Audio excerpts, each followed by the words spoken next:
ایک شہر میں سعید نام کا ایک تاجر رہتا تھا۔ اس کے پاس دکانیں تھیں، جائیدادیں تھیں اور بے حساب دولت تھی۔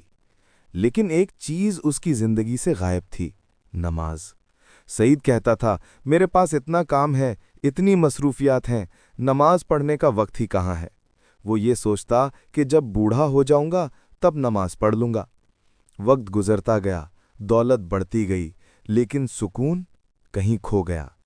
نیند آتی تھی مگر دل بے چین رہتا تھا، ہنسی تھی مگر خوشی نہیں تھی۔ پھر ایک دن اس کا قریبی دوست بیمار ہو گیا۔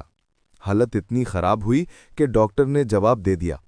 آخری وقت میں اس دوست نے روتے ہوئے کہا، کاش میں نے نماز کو اپنی زندگی کا حصہ بنایا ہوتا، آج میرا دل اتنا بے چین نہ ہوتا۔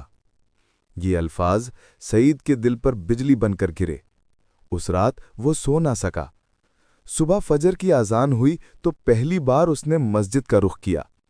جب اس نے سجدہ کیا تو آنکھوں سے آنسو بہنے لگے، اور اسے ایسا سکون ملا جو دولت کے ڈھیر میں بھی نہ ملا تھا۔